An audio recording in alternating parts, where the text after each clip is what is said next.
اب ہم چلتے ہیں آج کی اس نشست کے آخری خطیب فضیلت الشیخ جناب ڈاکٹر عبدالہادی عمری کی طرف۔ ڈاکٹر عبدالہادی عمری حفظہ اللہ جو ان دنوں برمنگھم انگلینڈ میں رہتے ہیں اور وہاں پر جمعیت اہل حدیث کے امیر بھی ہیں اور ماہنامہ صراط مستقیم کے ایڈیٹر بھی، اور اس کے ساتھ ساتھ مجلس القضاء الاسلامی یعنی اسلامک دار القضاء کے ایک رکن بھی ہیں، وہاں بھی کام کرتے ہیں۔ سمندر پار سے تشریف لائے ہوئے ہمارے معزز مہمان اور خطیب ہمارے سامنے موجود ہیں۔ ہم بلا کسی تمہید اور بلا کسی تاخیر اب آپ کے حوالہ کرنا چاہتے ہیں اس شعر کے ساتھ کہ اٹھ کہ اب بزم جہاں کا اور ہی انداز ہے، مشرق و مغرب میں تیرے دور کا آغاز ہے۔ اب ہم بڑے ہی ادب کے ساتھ گزارش کرتے ہیں فضیلت الشیخ ڈاکٹر عبدالہادی عمری سے کہ تشریف لائیں اور اپنے خطاب سے ہمیں محظوظ ہونے کا موقع دیں۔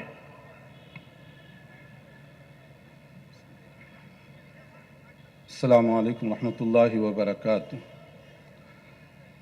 ان الحمد للہ نحمده ونستعینه ونستغفره ونعوذ باللہ من شرور انفسنا ومن سیئات اعمالنا من يهده الله فلا مضل له ومن يضلل فلا هادي له واشهد ان لا اله الا الله وحده لا شريك له واشهد ان محمدا عبده ورسوله ارسله بالحق بشيرا ونذيرا اللهم صل وسلم وبارك على محمد وعلى آله وصحبه أجمعين أما بعد فإن خير الحديث كتاب الله وخير الهدي هدي محمد صلى الله عليه وآله وسلم وشر الأمور محدثاتها وكل محدثة بدعة وكل بدعة ضلالة وكل ضلالة في النار۔ معزز علماء کرام، برادران اسلام اور محترم خواتین، اللہ عز و جل کا یہ شکر و احسان ہے کہ اس نے ہمیں یہاں بیٹھنے، جمع ہونے اور دین کے حوالے سے کچھ بات چیت کرنے کا موقع عطا فرمایا۔ وہ دین جس سے بہتر کوئی اور دین نہیں ہے، وہ دین جو رب تعالیٰ کی طرف سے نازل کیا گیا ہے۔